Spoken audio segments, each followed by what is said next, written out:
Monday, Ohio State looks to overcome the luck of the Irish as Notre Dame eyes the trophy.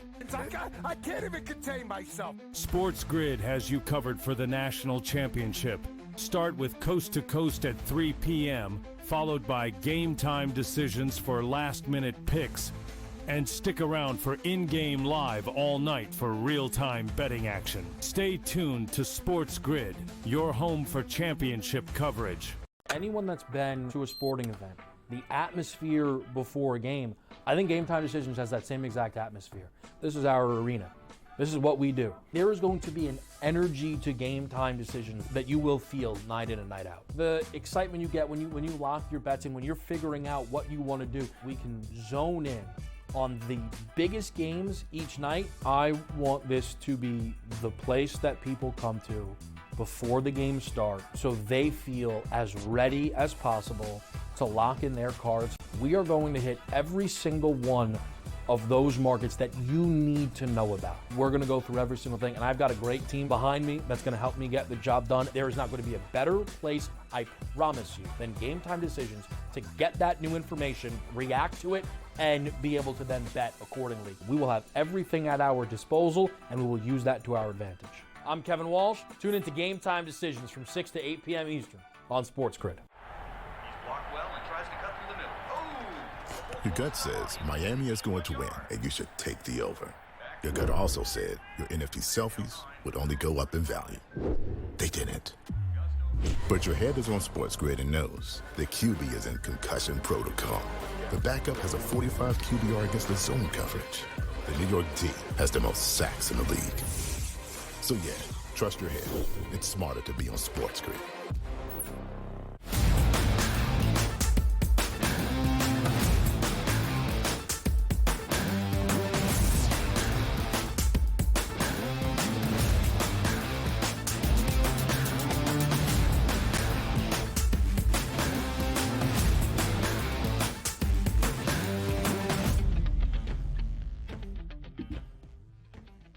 We welcome you to hour number 2 live right here on this Monday morning on the early line on SportsGrid. He is Donnie right side. I am Ben Stevens. 2 more hours to go and plenty of reactions still ahead looking back on the divisional round weekend of the NFL postseason. Now only 4 teams remain in the hunt for a Super Bowl championship and that Lombardi Trophy in New Orleans. DRS, let's not bury the lead as we were coming up on the end of that opening hour in our last segment. There was so much to be said about the shocker of the weekend on a Saturday night in Detroit. Jaden Daniels and the Commanders pull off a huge outright upset as an 8.5-point road dog in Detroit, 45-31. The Lions outgained the Commanders, despite this being an incredibly offensive affair. A total of 55.5 for a playoff game. Skies way over with 76 combined points. But Donnie, the difference? Turnovers, as they often are throughout important playoff games. 5 for Detroit, none for the Commanders, 4 specifically from Jared Goff. In one of the weirdest interceptions on a very strange play call you will ever see from wide receiver Jameson Williams. What was your main takeaway, DRS, that you shared yesterday on PFT to your reaction from Saturday night? The turnovers is easy. And I always love this notion too, Ben, because you played right into it perfectly here for us. We understand that Detroit wouldn't be the football team they are without the way Dan Campbell coaches. Foot down the entire game, whatever the play call is, aggressive, aggressive, aggressive. Whether it's stumble my quarterback fake and throw a touchdown pass in a game against the Chicago Bears, whether it's hook and ladder in a game that you probably could have saved that against the San Francisco 49ers that you use, oh, that's fun and it works. But then there are times where you say to yourself, momentum, we're getting back into this football game, let's win this thing. Let me dial up my wide receiver throwing a pass in a football game, which gets intercepted. And you might be able to say to yourself, yes, you guys are playing armchair quarterback at this point. But when you get to the biggest games, which is always the crux of the argument, and I'll say this once again, last year, Detroit wins the Super Bowl if their coach didn't make stupid decisions and be over-aggressive in times when he didn't need to be over-aggressive. There's smart aggression. Washington used it all game long. You know what smart aggression is? We're not going to win this football game kicking field goals for most of the game. We have to stay aggressive. But then did you see, Ben, late in that game, where if roles were reversed? There was a time where you could go up 3 scores by just kicking a field goal late in that game, or you can be all macho and say, this is what we do on 4th and short. We're going to go for it. The Washington Commanders and Dan Quinn said, you know what? The smart play is to kick the field goal here. Now, in the end all be all, Ben, did it matter? No, it didn't. But that shows me like there's times to be aggressive and there's times to be macho, stupid aggressive when you don't need it. Dan Campbell and that team has always done that and rode that rail of this is what got us here. Well, you know what? On back-to-back years, this is what got you sent home for the most part. Now, did we expect Jared Goff to turn the football over 4 times by himself, 3 by interception and 1 fumble? No, we didn't. But you know what we don't anticipate? A wide receiver in a big moment in that game trying to get momentum back, throwing a terrible interception himself. The better football team was the Washington Commanders. They played sound football, didn't turn the football over, and won this game going away. But just that dichotomy of both of these coaches, understanding when to be aggressive when it works and when to not be aggressive and just make the smart plays here. Washington did that, and again, the Detroit Lions didn't. 5 turnovers for Detroit, 0 for Washington. That is probably the biggest stat. 5 turnovers for Detroit, resulting directly in 3 Commanders touchdowns, including a pick 6 from the rookie safety Quan Martin late in the opening half against Detroit. Also an interception thrown by Jamison Williams when Detroit was moving the football at their own 46-yard line on 1st and 10. Interesting play call by perhaps the most intriguing head coaching candidate that is the Lions OC in Ben Johnson. And Donnie, that's of course going to be a story of the game because yards were had, points were come by. 76, in fact, to go well over a total that was already up there at 55 and a hook. In fact, 42 total points combined between the two sides in the second quarter. That an NFL playoff record for the most points scored in a single quarter in league history. But more records set on Saturday night by a rookie quarterback in Jaden Daniels. 242 passing yards in the first half, most by a rookie and a half in NFL playoff history. Last week, he was one of 5 rookie QBs to go on the road and win a playoff game. He was also one of 2 quarterbacks ever to go on the road, not turn the football over with his team, not punt the football in a playoff win, alongside Peyton Manning now over 2 decades ago. Jaden Daniels, the individual, has defied odds this year. The Commanders have won outright in their last 3 games as an underdog, including in both of their playoff victories. But Jaden Daniels, with a first-year head coach in Washington in Dan Quinn, has led this Commanders teams to heights it was not expecting this season or perhaps for most of the past 3 decades. First NFC Championship game appearance for this Washington organization since 1991. Donnie, a Commanders team that entered the year with a win total of 6.5, that if they were even remotely competitive with a rookie quarterback in the second overall selection in Jaden Daniels, that would have been a step for success. In the second full year under new ownership, to really be where they are right now for this Commanders franchise is one of the best stories of this NFL season. 1 win away, and yeah, they'll be an underdog in Philadelphia against a divisional foe, basically playing in a best-of-3 series this year between those 2 divisional mates. But who's to say the Commanders, who have defied the numbers at each and every step this year, can't do it one final time on Sunday afternoon in Philly? Oh, they'll put their best effort out there. There's no doubt about it. These 2 teams certainly know each other by playing in the same division. But understand this from the Washington Commanders' perspective. Sometimes you get a rookie quarterback, and maybe it's the lights are too bright their rookie year. And usually when you're drafting that high, you don't have a great football team. They made really good moves in the offseason to bolster the talent that they had, but also make shrewd decisions in picking a head coach and an offensive coordinator that best suited this team. Hey, the defense isn't very good, but we have components. Let's hire Dan Quinn. He'll fix that right away, and he'll settle the room temperature automatically.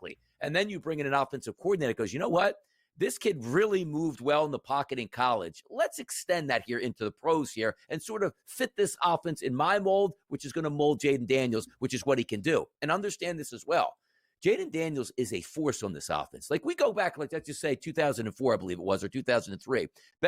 Was it 04? 04. Ben Roethlisberger was inserted as a starting quarterback for the Pittsburgh Steelers as a rookie to manage it. Great defense, great offensive line, great running game. Make a couple big throws when you need to, but will win primarily because of that. And they almost got to a Super Bowl. But Jaden Daniels has the ball in his hand every single play to make plays. He threw 31 times. He also ran it 16 times. You know what he didn't do? He didn't turn it over. That is unbelievable, because that atmosphere was probably the most charged you are going to get in the playoffs, which includes Philadelphia next week. That was a team that never plays big games, playing a big game at home in a dome, which automatically keeps the sound in. And he was phenomenal all the way through. That's my takeaway. We can say all you want now, he's a rookie. What?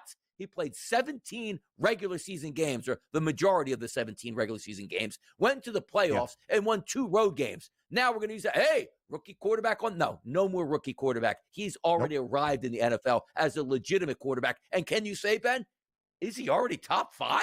My goodness. He is proven the pedigree past that. I think there is an argument to be had of those best quarterbacks in the NFC, and Jaden Daniels certainly deserves to be in consideration. And Donnie, Lamar Jackson more than likely is about to win his 3rd NFL MVP award, becoming the 7th NFL player ever to win 3 or more MVP hardware. Yeah. And again, maybe it wasn't all on him yesterday, but he did turn the football over. It is one thing you cannot say about Jaden Daniels, and it's why his team will play for a conference championship. But a historic season is now done in Detroit. The reaction next.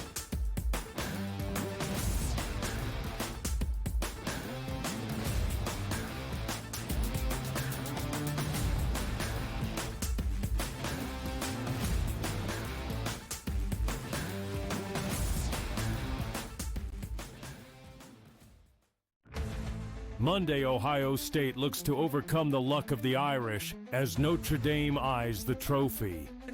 I can't even contain myself. SportsGrid has you covered for the national championship. Start with Coast to Coast at 3 p.m., followed by game time decisions for last-minute picks. And stick around for in-game live all night for real-time betting action. Stay tuned to SportsGrid, your home for championship coverage.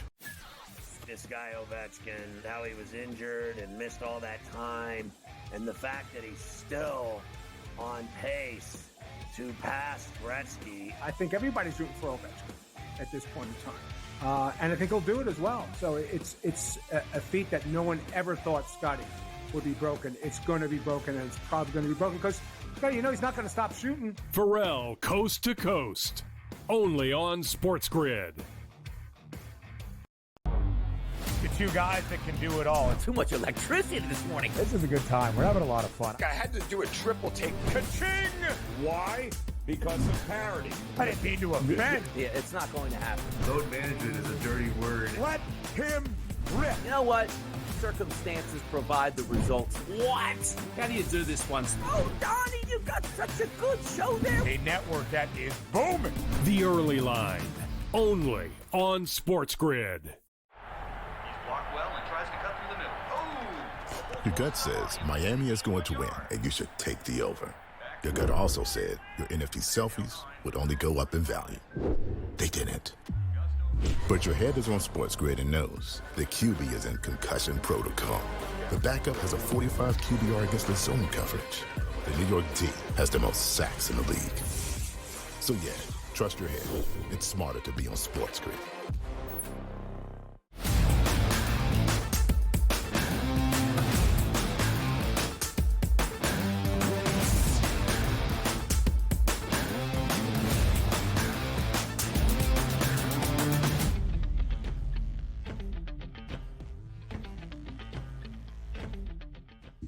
In sports, there is always the outcome on either side. The joy of victory, the agony of defeat. The Commanders winning in the divisional round, pulling off a huge outright upset as an 8.5-point underdog in Detroit to advance to the franchise's first NFC Championship game in more than 3 decades, since the 1991 NFL season. But making history in going to a spot that a team has not been in a while, if not ever, was supposed to be the success story, DRS, for the Detroit Lions this year. For the first ever time, a 1 seed in a conference in franchise history, with home field advantage, trying to simply win 2 games to play in the organization's first ever Super Bowl, chasing that first ever Lombardi trophy. That came up short in a big way on Saturday night. Here was Dan Campbell after the game. Of course, the Lions head coach on what went wrong and how they will remember this season. When you lose these games, man, it's like the players, you know,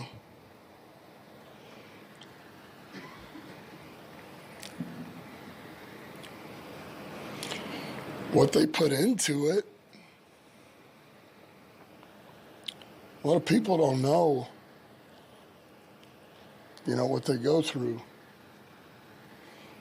You have to get up, bodies beat you, and,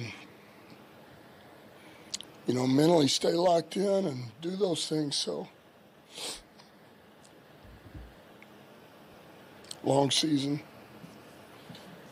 What happened on the 12-man on the field penalty? It's my fault. It's my fault. That is the mentality for a guy that often wears his emotions on his sleeve in Dan Campbell, that has led Detroit to winning 2 consecutive NFC North crowns, a franchise that had not won a divisional championship in 30 years, to host a playoff game in the Motor City, to win a playoff game, something they did last season for the first time in 32 seasons. But DRS, there is also the sad side of things for Detroit. And you saw that on the faces of the Lions faithful on Saturday.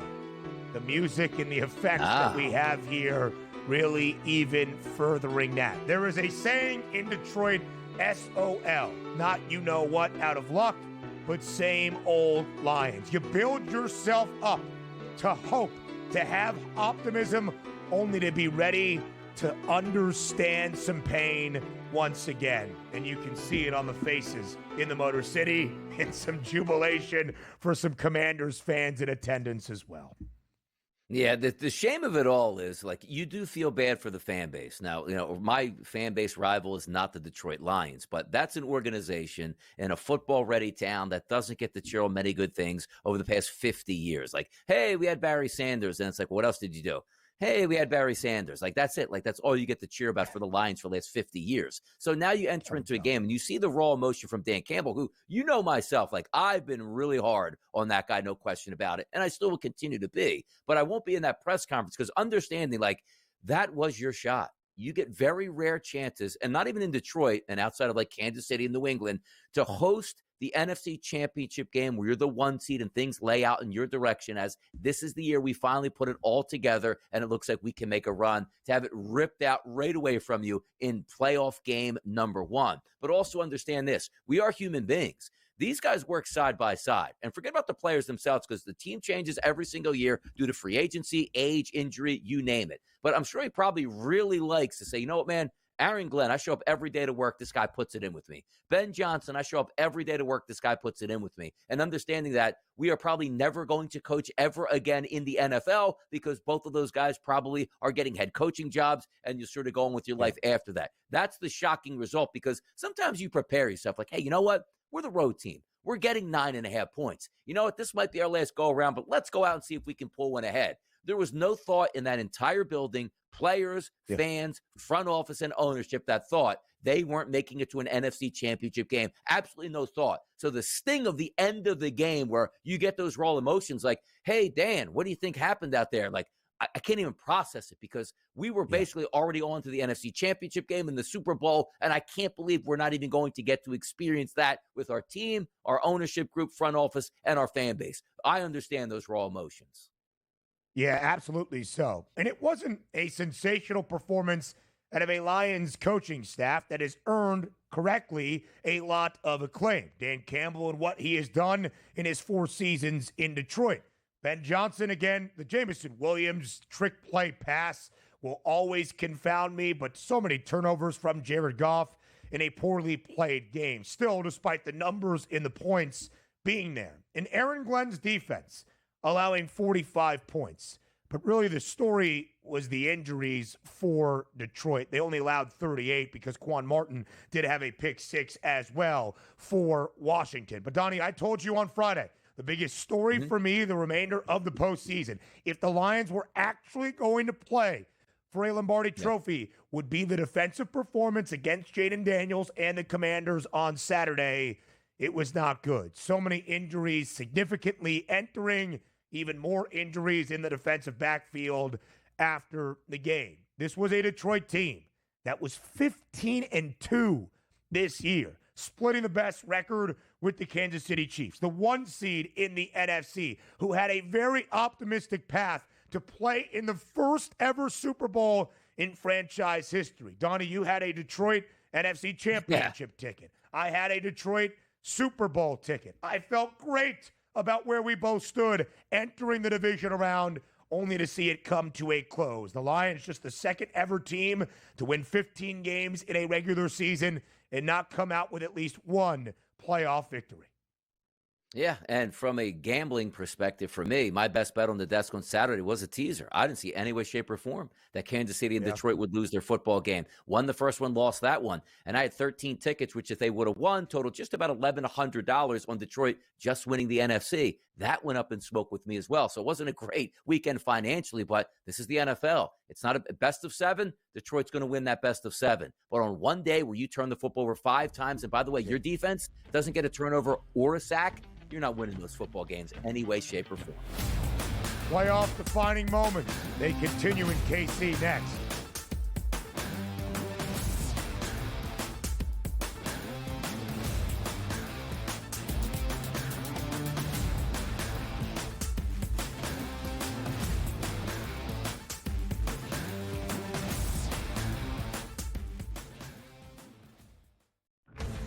Monday, Ohio State looks to overcome the luck of the Irish as Notre Dame eyes the trophy. I can't even contain myself. SportsGrid has you covered for the national championship. Start with Coast to Coast at 3 p.m., followed by game time decisions for last-minute picks. And stick around for in-game live all night for real-time betting action. Stay tuned to SportsGrid, your home for championship coverage. This guy Ovechkin, how he was injured and missed all that time, and the fact that he's still on pace to pass Gretzky. I think everybody's rooting for Ovechkin at this point in time, and I think he'll do it as well. So it's a feat that no one ever thought Scotty would be broken. It's going to be broken, and it's probably going to be broken because Scotty, he's not going to stop shooting. Pharrell, Coast to Coast, only on SportsGrid.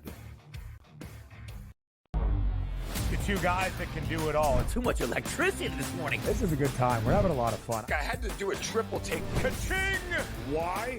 Because of parity. I didn't mean to offend. Yeah, it's not going to happen. Load management is a dirty word. Let him rip. You know what? Circumstances provide the results. What? How do you do this one? Oh, Donnie, you got such a good show there. A network that is booming. The Early Line, only on SportsGrid. Blocked well and tries to cut through the middle. Oh! Your gut says Miami is going to win, and you should take the over.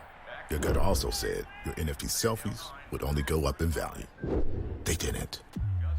But your head is on SportsGrid and knows the QB is in concussion protocol. The backup has a 45 QBR against the zone coverage. The New York D has the most sacks in the league. So yeah, trust your head. It's smarter to be on SportsGrid.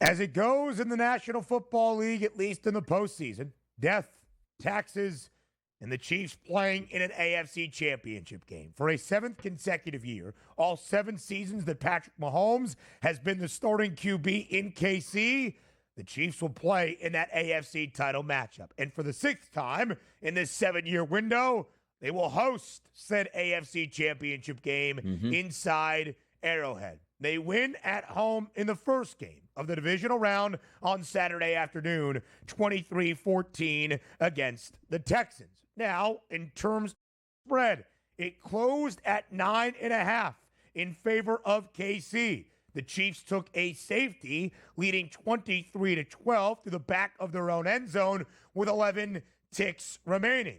So if you bet the number there, you're an idiot.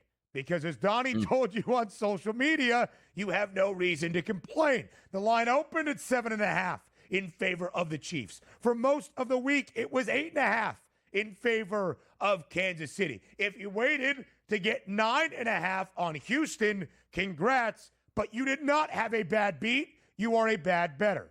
But for what will be determined DRS from the outright outcome of that game, Kansas City, again, advances to the AFC Championship game for a 7th consecutive season, winning 23-14. Yeah, it was a crazy game all the way through because this is the MO of the Kansas City Chiefs. Now, there were some plays that really upset the people, which included myself. And understand this, like, I was rooting for Kansas City. Like, they had my half of the teaser, which ended up losing, but that was my side. But so many things get so upsetting with the way that Patrick Mahomes operates in the pocket and literally headhunts himself looking for penalties on the defense. We'll get to that in just a bit. But the one MO that's always been tried and true in a big game, even though you don't have the statistics for Patrick Mahomes, 16 of 25, $177, 1 touchdown pass, no interceptions, only added 14 yards on the ground. In the biggest plays that he has to make, like falling down and throwing a laser beam touchdown to Travis Kelce to extend that to a double-digit play, or being smart enough to run around and look for a defender to collide with, knowing that the refs will call with a penalty. This is what the Chiefs do. And also, the same thing I talked about last week. Hopefully, Steve Spagnuolo starts to get the credit he should already have about a decade ago as being an unbelievable defensive coordinator that always has his team in the right positions, which includes C.J. Stroud. Oh, they didn't turn him over. Sacked him 8 times, and including some major sacks at big moments in that game. They just continue to have perfect game plans. And I understand this. The Kansas City Chiefs went from the Tyreek Hill Kansas City Chiefs says, we will beat you on offense. Our defense just needs one stop in the fourth quarter, to, hey, Steve, hold this other team down. We'll make enough plays on offense to win these football games, and they continuously do that. This is a pattern that we talk about, Ben, with the Baltimore Ravens. Not stepping up in the biggest moments. That's their MO. You know what the Chiefs' MO is? We win every game we're supposed to win and continuously do that, which includes 7 straight AFC Championship game appearances, looking to win their 3rd straight Super Bowl, and yet entering into games, we still look like this team's going to be a team that can knock them off. And next week, you know what? I am a huge Buffalo Bills fan. I would love the Bills in the Super Bowl. I would love the Bills to beat the Chiefs. But when I sit there and look at that line, which we'll get to as well, and go, hey, no. Kansas City is at home. They have Andy Reid. They have Patrick Mahomes and Steve Spagnuolo. Let's just end the conversation there, it feels like. Yeah, listen, hard to really argue against that, especially with the direct head-to-head playoff matchup and the win-loss record between the Chiefs, led by Patrick Mahomes and Josh Allen and the Buffalo Bills. And whatever has happened in a regular season, although Travis Kelce at the tail end of the regular season was actually quite productive, when it becomes the playoffs, there is no better than Travis Kelce at the tight end spot. None. In fact, there is only one guy better in terms of playoff receiving yards in a career and receiving touchdowns. That's Jerry Rice. But Travis Kelce is closing in on those record marks. 7 grabs, 117 yards, and a touchdown. My best bet in the pick 6 DRS from a yardage perspective, Travis Kelce, over 51 and a half. One of the best bets I have ever made because of that postseason production proven once again. Kelce, now 2,020 receiving yards in his playoff career, only needs 225 to catch Jerry Rice in 20 receiving touchdowns. He already leads all the National Football League in its entire history in terms of postseason receptions. And we'll talk about the officiating. And no different way to slice it. Some very beneficial calls that resulted in some points for Kansas City on Saturday. But when all was said and done, Chiefs won a football game as we expected them to do. More next.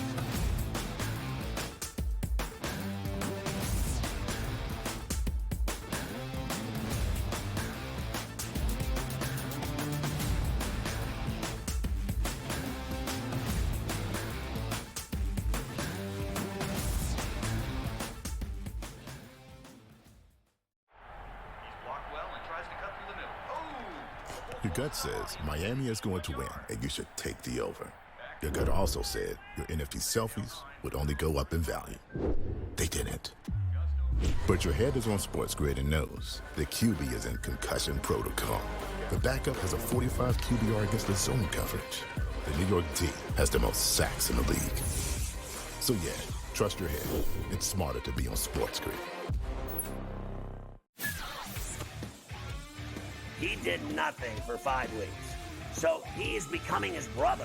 So I don't want to hear about how great TJ Watt is with his 0 playoff wins. And he's the first guy to admit it. He comes right out and says, I've never won a playoff game. I don't matter. All right, at least we all know who the best player on the team is. It's George Pickens. If you don't believe that, well, then screw you, too. Pharrell, Coast to Coast. Only on SportsGrid. The Bostonian versus the Book. Real momentum on Deion Sanders becoming the head coach of the Dallas Cowboys. I heard that this morning. And Dallas is interested in the idea. Deion is interested in the idea, and there is equal interest in moving up to get Shedeur Sanders to be the quarterback for the Dallas Cowboys under Deion. Be a hell of a reality show. The Bostonian versus the Book. Monday, Ohio State looks to overcome the luck of the Irish as Notre Dame eyes the trophy. I can't even contain myself. SportsGrid has you covered for the national championship. Start with Coast to Coast at 3 p.m., followed by game time decisions for last-minute picks. And stick around for in-game live all night for real-time betting action. Stay tuned to SportsGrid, your home for championship coverage.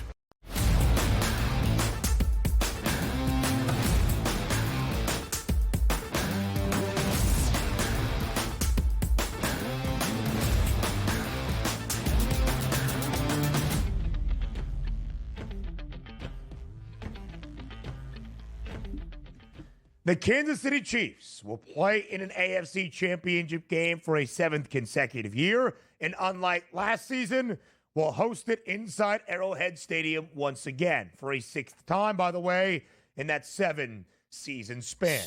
Early, though, DRS, in the opening quarter on Saturday afternoon, there was a lot of conversation.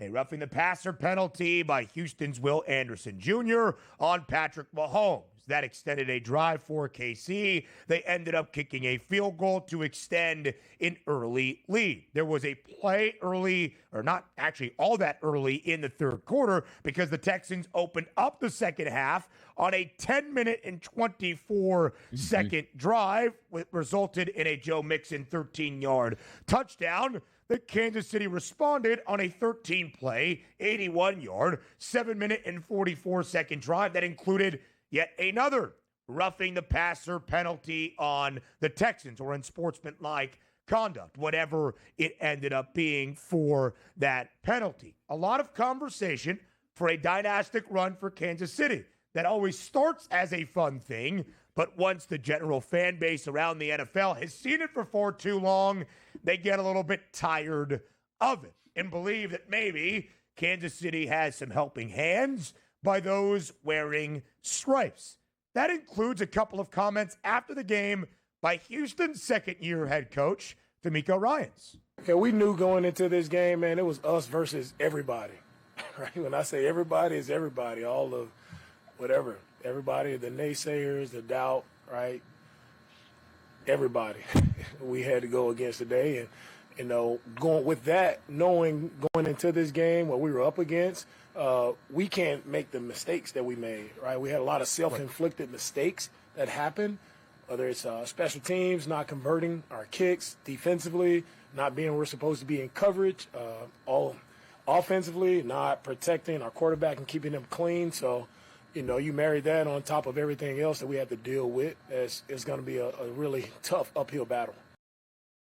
I mean, DRS, it doesn't take a translator to understand when he says everybody 3 times in a 10-second span and chuckles after every one. He's talking about the referees and the officiating on Saturday. C.J. Stroud had similar comments. Will Anderson Jr., Joe Mixon, they had similar remarks post-game as well. What is your reaction to what we saw in Kansas City on Saturday? It's just a shame that the Houston Texans came in with a half of a punch at this point, right? Because before the season started for me, if you just, and I know there's always attrition, there's always injuries. We get that. It's football. But if they would have had Stephon Diggs out there and Tank Dell, did you see the last game Tank Dell played against Kansas City? Absolutely moneymaker out there. Who knows if he's going to be back healthy for his career, let alone next year at this point. I just feel like they went in there with expectations of winning, what your organization is supposed to do. But my handicap of that game all week long was, I love their defense, but how are we moving the football against Kansas City's defense when we're so injured? Because this is also under the impression that you got 18 carries and 88 yards out of Joe Mixon, who I wasn't even sure was going to be all that effective in a game with the ankle injury. You got Nico Collins 5 for 81. You had your quarterback 19 of 28 for 245 without a turnover, and you still lost that game because you just didn't have enough ammunition to go after Kansas City. But understand this, you're going into one of the loudest and proudest environments that you have in the National Football League. That stadium is going to be ready. A rested and ready team with Andy Reid, who's damn near unbeaten off a bye week. You knew you were going to get their best punch, but you just didn't have enough at this point. Now, having said that, D'Amico Ryans is upset. I get that. There's some calls that went against him, but also understand this. You can't give up 8 sacks. You can't have special teams meltdowns where you're missing multiple kicks, and also a kickoff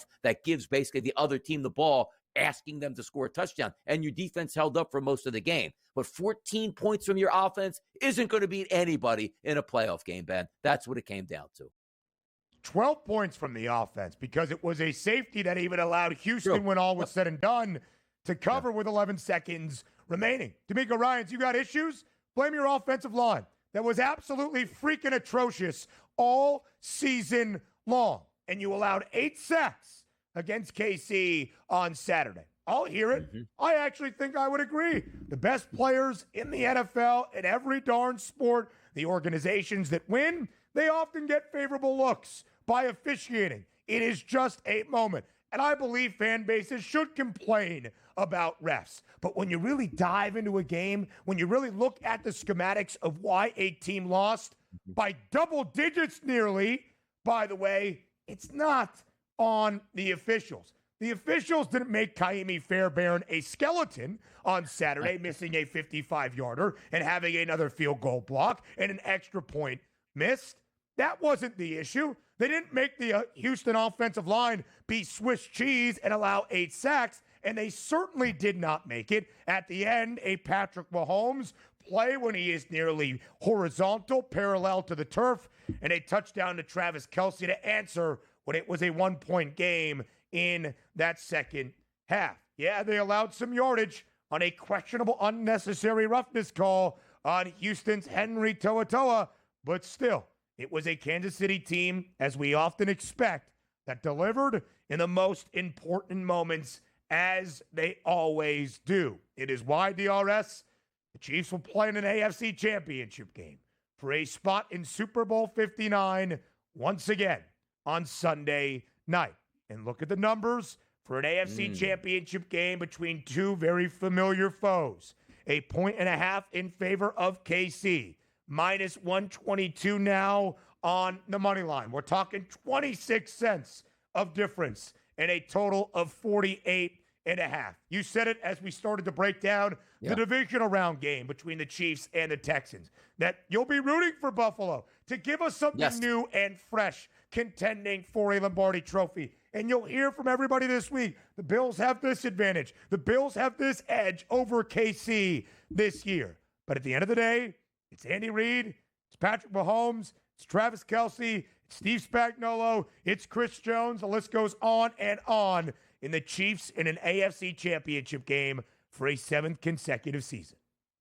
It's amazing. And yes, they have home field advantage, and we understand that the game was already decided earlier in the season. Like, hey, Buffalo's got that advantage. They're thinking about it already. They can beat this team. We've seen crazier circumstances where the Bills actually had Kansas City beat in a playoff game in their own building with seconds left on the clock and still wound up losing that. You see the total in that game, which is interesting. Weather forecast is supposed to be cold, not as cold as you saw in Kansas City this past week, about 32, 33 degrees. No precipitation in the forecast and light winds. Fantastic. We don't want any extracurriculars to come into this one. We want the cleanest football we can get. I look at that 48.5, and your initial results, wow. AFC title game, Chiefs, slow it down. But I've always asked for this because if the MO is true, Kansas City will engage you in any style you want to play because they have Mahomes and Andy Reid and a great defense. You want to slow it down where they feel that you can't score on them, Kansas City will slow it down with you. But in order to make enough plays, which I think the Bills can, I want to see Kansas City's offense awaken in this game. Take some shots deep because they know they can't just say, well, we'll hang around a long time in this game, and we just think we'll steal it from the Bills. The Bills are too talented to do that. So I'm intrigued by thinking early in the week this game should be over because of the game script itself. But then you see that -1.5. And what are we asking, Ben? Okay, it comes down to the Chiefs are at home. They are healthy. And you just need the Chiefs to win this game, and there will be people ringing that flag up there for the Buffalo Bills at the end of that game going, Ben, the same thing. Refs cheated us. We didn't make kicks. Unbelievable. How did the Chiefs win? And we go, they do this every single year. Every year. Ben, their record isn't 9-8 this year where they got so lucky to win. Look at their record. Look at their record over the past decade with Andy Reid. This is what they do. They just win. And all they have to do with that 1.5 is just win. 16-3. Now the playoff record for Patrick Mahomes as the starting quarterback in Kansas City. The Chiefs attempting to make history, to become the first ever back-to-back Super Bowl champion to even play in a third consecutive Super Bowl, let alone win a Lombardi trophy. And the Bills now have to see their postseason nemesis once again for a spot in a Super Bowl on the line. More on that game in the AFC title and the NFC Championship between two familiar foes as well. Next.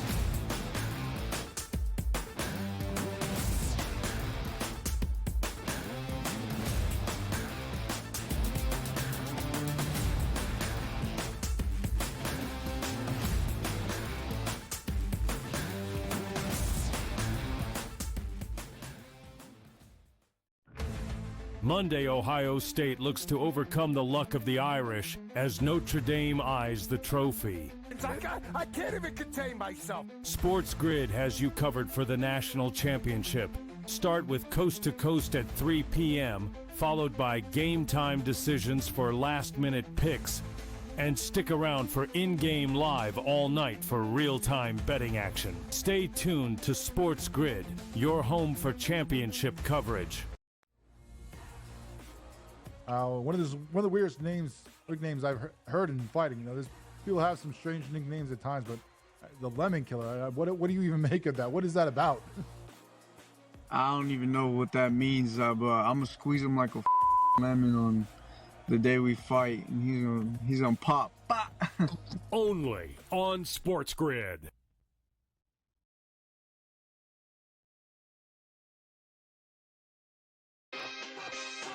What if he gets Kellen Moore? See that guy, right? He was like supposed to be the coach in waiting when he was the offensive coordinator.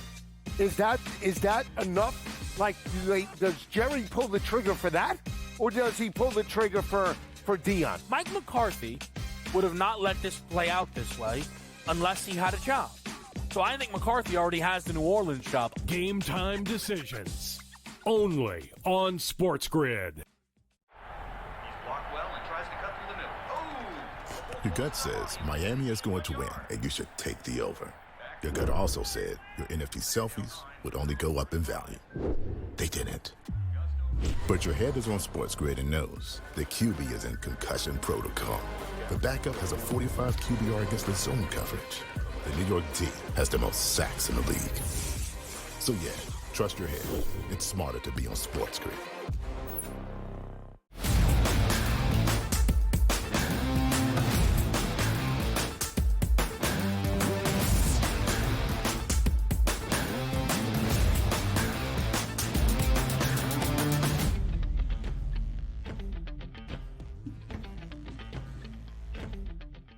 For a spot in Super Bowl 59, it's Patrick Mahomes against Josh Allen once again. The Buffalo Bills have won the AFC East now for 5 consecutive seasons. Patrick Mahomes and the Chiefs have played in the AFC Championship game now for 7 consecutive years. But in the head-to-head, DRS, since the start of 2020, the Bills and the Chiefs have played 5 times in the regular season. Buffalo has won 4. Dominant, some might say. They have played 3 times in the postseason.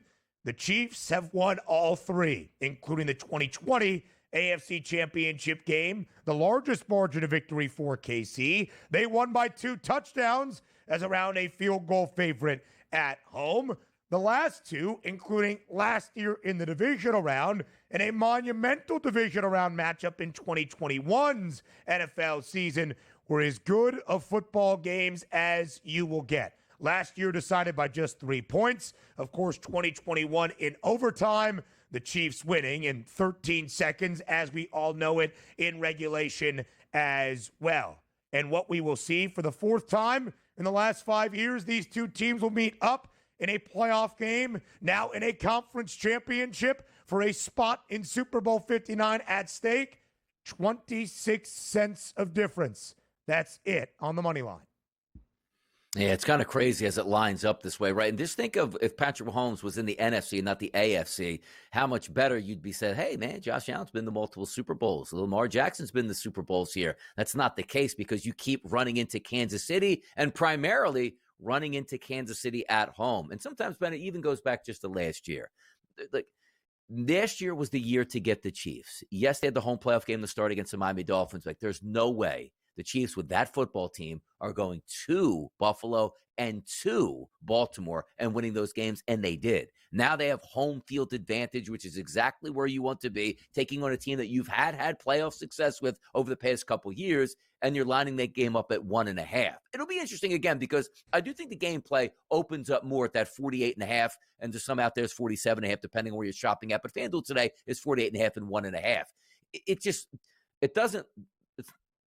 The things I'm trying to say here is that line itself, we don't make that up. It's there for a reason. But boy, oh boy, like I guess there are people out there that just have the notion of finally Buffalo has them right where they wanted. But Buffalo didn't have them right where they wanted last year at home in their own building. Yeah. And you see that 1.5. And sometimes you don't want to overcomplicate things. And usually your first inclination is the correct one. When I saw that line at 1.5, I thought immediately of Kansas City just has to win a home playoff game, which is what they always do to get to the Super Bowl, which feels like that's what they always do. Like, am I wrong? Is that just so much of a thought process that's like, you're crazy, that line shows ultimate respect to Buffalo, and it does. But we've seen Kansas City disrespected in more ways than one. As I feel like, did we ever see like New England disrespected with all those playoff runs? It's always like the line was appropriate for them, where you never looked at them like, that doesn't make too much sense. But now I just think we're feeding into it. And that same notion I've been, they weren't 9-8 getting lucky winning games. Exactly. Yes, at the end of the games, they're blocking field goals and they're getting plays going in the direction, but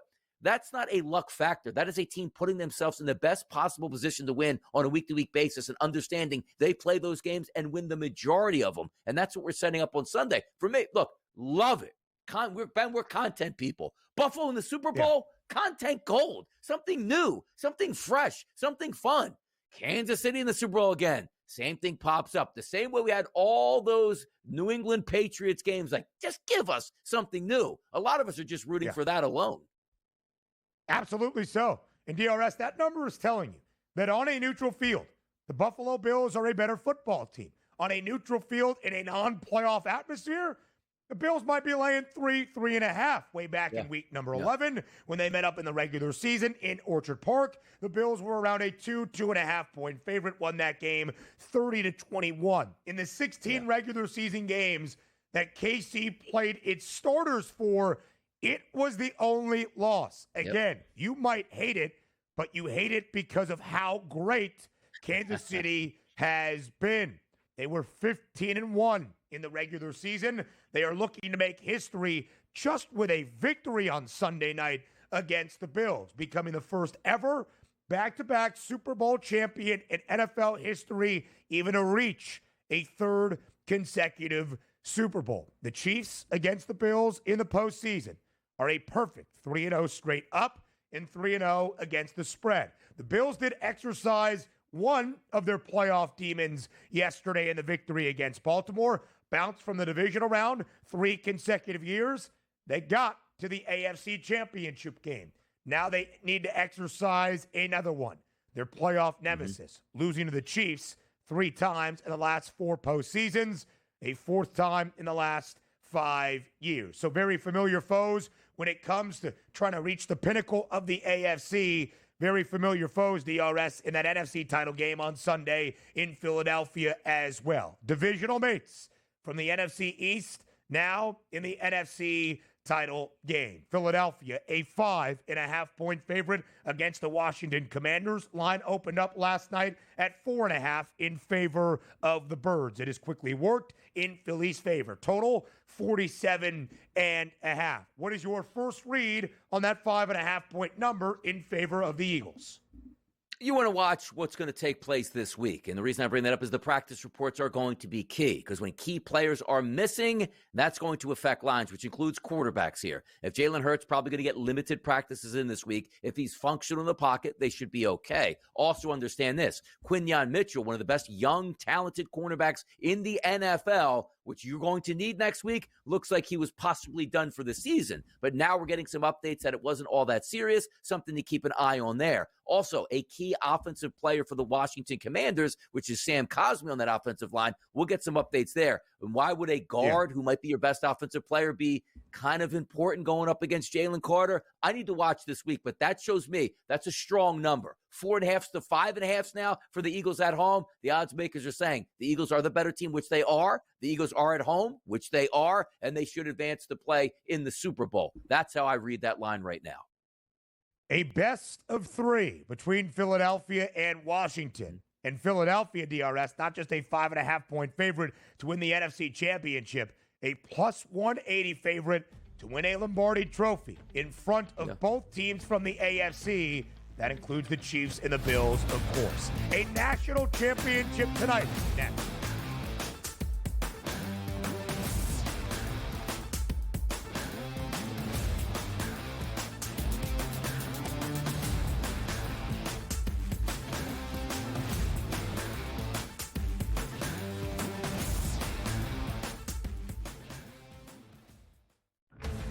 Monday, Ohio State looks to overcome the luck of the Irish as Notre Dame eyes the trophy.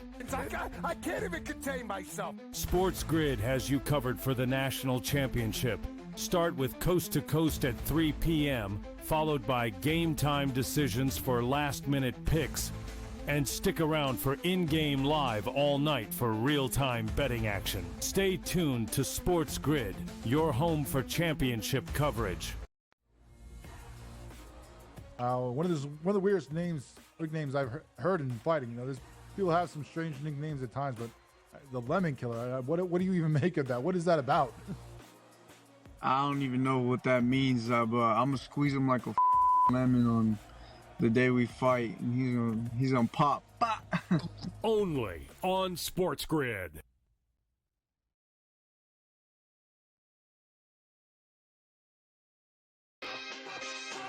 What if he gets Kellen Moore? See that guy, right? He was like supposed to be the coach in waiting when he was the offensive coordinator.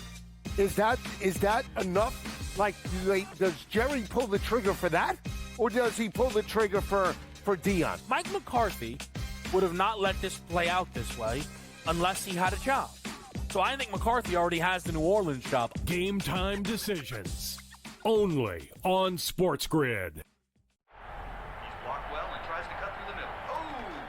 Your gut says Miami is going to win, and you should take the over.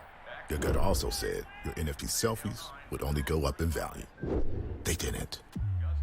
But your head is on SportsGrid and knows the QB is in concussion protocol. The backup has a 45 QBR against the zone coverage. The New York D has the most sacks in the league. So yeah, trust your head. It's smarter to be on SportsGrid.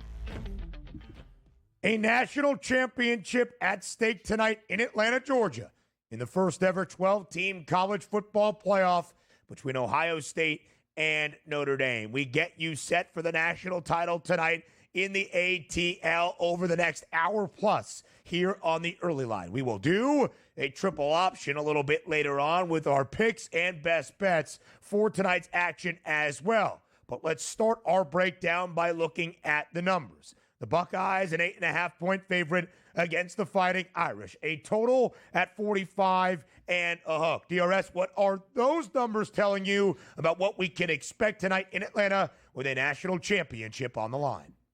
The numbers are telling me that we might not be in for an ultra exciting game, and not because you see the 8.5-point number. It's you see the 45.5-point number, which I'm fine with here because there are arguments to be made where, man, college football is 5 wide. Everybody goes real fast. Nobody plays any defense, and it's just like, street football. They're not going to get that here. You got 2 really good and talented defenses here. You have 2 veteran quarterbacks in the pocket. One team likes to operate with getting it in on the ground, which is Notre Dame, and making plays when you need to in the passing game. But you also have that ultra-explosive team in Ohio State, both the run game and the passing game, which should be fun. Also understand this, a little bit more extra time to prepare for a national championship game, to get your P's and Q's down, banged up players that might have a little bit of nicks and injuries that they have. They should be more healthy for this game. But for me, it is going to take a monster effort to win this game by Notre Dame. Now, granted, we've seen it play out before. Injuries happen during games. Turnovers happen during games. It's a 1-game playoff. It doesn't need a 7-game series as opposed to some other leagues and sports that they have.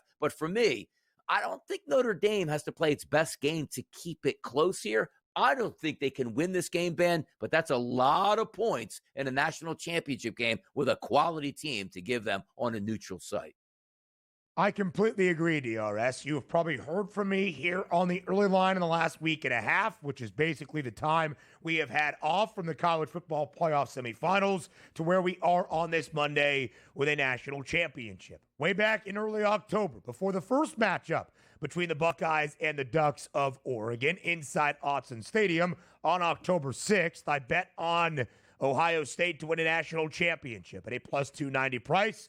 Feel pretty good about where I stand right now. When the college football playoff bracket was unveiled on Selection Sunday, I found the Fighting Irish path to be favorable. I bet on Notre Dame at a plus 550 price to win a national championship. I feel pretty good about where I am right now. To Donnie's point, I think the ticket that actually cashes tonight is Ohio State, winning this game outright in Atlanta. But an 8.5-point spread seems a little bit lofty. As we dive into the total, 45 and a hook, DRS, would match the lowest number we have seen throughout the entirety of this first ever 12-team college football playoff. Notre Dame under in its first 2 matchups, over because of a high-scoring fourth quarter against Penn State. Ohio State over in its first 2 college football playoff games, but under in the Cotton Bowl 2 Friday nights ago against Texas with a dominant defense. Ohio State, best scoring defense in all of FBS college football this season. Notre Dame not all that far behind. 3rd best scoring defense in CFB throughout the entirety of this year. And so if we don't see all that much scoring tonight, and even if we trend to the over, DRS, I'm not expecting 55 to 60 points tonight in Atlanta. It makes the burden on the Buckeyes to cover as more than a touchdown favorite even that much higher. Yes, and the MO would be you want to jump out with an early lead for Ohio State and get Notre Dame out of what they want to do, be more functional in the backfield, make passing plays when they need to, keep that clock rolling along, use the legs of your starting quarterback, and maybe hang around this game long enough to force turnovers. We've seen big upsets in national championship games before, and we're not talking about a 16.5-point line. It is under 10 here, but the fact of the matter is we can't argue this. Man for man, player for player, pound for pound, Ohio State is much more talented at just about every single position than the Notre Dame Fighting Irish. But the reason that Notre Dame is here, which is what we love, it's a playoff. You can't say that, Notre Dame's a national team. Look at that. They just put them in the playoff. There's only 2 teams here, and this is what we ended up in the final. Sure. They earned their way in this game by winning games, and quite frankly, I bet against them. I thought Penn State was the better team, and for the majority of the game, they were, but the Irish knew how to pull that game out in the end and make the plays when they needed to, and that's what I'm expecting tonight. When you need plays to be made, Notre Dame has made those plays. Outside of the NIU game, they've been fantastic this season. Same thing for Ohio State, outside the Michigan game. We will talk about these 2 teams and where they trend entering tonight in the first ever 12-team college football playoffs national championship game. We'll do that up next when Hour 3 begins on TEL.